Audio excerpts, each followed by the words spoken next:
Our turnovers from half one to half two. I mean, just that's as simple as I can put it. In the first half, they're changing defenses. Their deflections on passes rattled us, and we didn't handle it very well. It created runouts for Marquette, and that's how the lead got built. In the second half, and honestly, we were fortunate to only be down 9 at half. We were fortunate.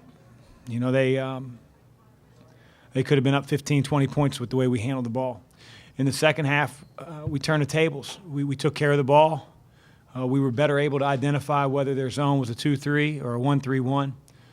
And because of that recognition, I thought our guys played with a lot more composure, found the right teammates, and we also hit some shots. But the shots we took in the second half were much better looks than they were in the first half, simply because we were composed and teammates knew where each other were going to be on the floor. That's the difference. A lot of times when you don't score points or struggle in a half, people always point to effort. Outside of the turnovers, did you like your effort in the first half? Yeah, I mean, I thought our team they played frustrated, and rightfully so, but I thought our effort defensively wasn't bad. I mean, there's not a whole lot of effort you can give on a 2-on-1. Effort sometimes on a 2-on-1 defensively is you try to take a charge, they call a block, and it becomes an and one. It's hard. And so I thought when we had them in the half court, we gave pretty good effort. I thought we worked hard, but again, it was hard to evaluate because we were on the fly so much defensively because of our turnovers. In the second half, again, we were more settled down, and I thought defensively when we had them in the half court, we did a good job. Yeah, we need to shoot the ball better. I mean, we're a better shooting team. Trayvon can shoot it much better than he has over the last few weeks. D as well. Remy and Miles, I expect those type of percentages. Those guys are all good shooters. And again, taking shots that are in the flow of the offense that are good shots, and that was the difference between half one and half two, in my opinion. Remy said he asked if he could guard Mack on the last possession. So, I mean, that's obviously what happened. Did he want to guard him the whole game, or was it just something you wanted D to be really on Carlino?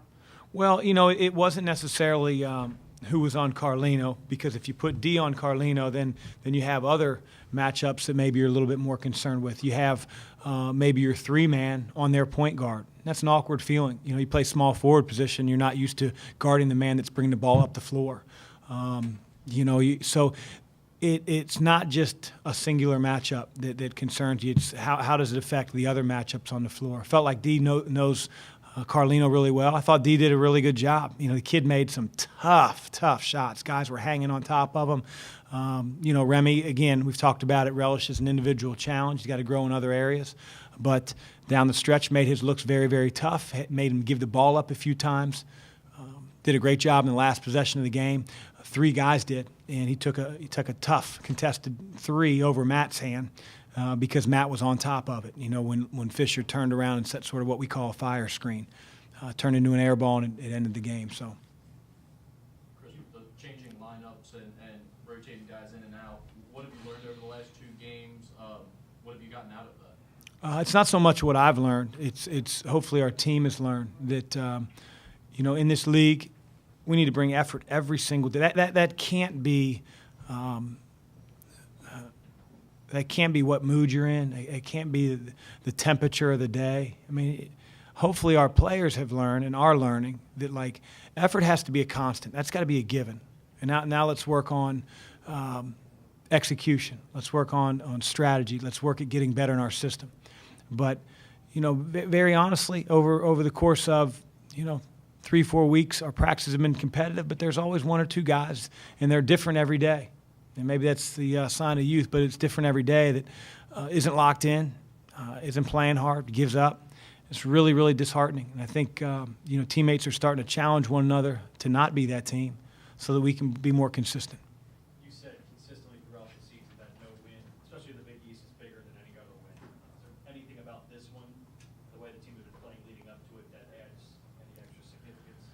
Well, when you lose, you also lose a little bit of confidence at times, especially when you're young. And, to get pushed back on our heels really early to start the game, and you have that awkward feeling in the Cintas Center, I thought our guys really responded, and it's not always easy to do. They want to win. They know what the stakes are, but hopefully our team grows through these type of experiences. We need to, yeah, I mean, it feels good to win, and just so we're on record, like we lost to a pretty daggone good team in Philadelphia.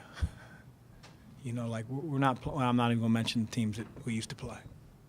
Did Larry get hurt in the last game? Larry he did. He got knocked around and hurt his ankle. He tried to go yesterday, and just he's not right yet. So I don't think it's going to be a thing that keeps him out for a long time. But he couldn't go today.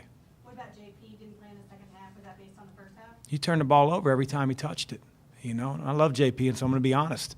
Like if you're throwing flamers to the other team, like I'm not going to play you.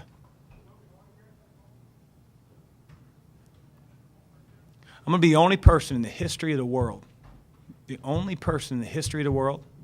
coaches a grade school team in Kentucky, coaches a college team in Ohio, and watches a high school game in Massachusetts today. Only person.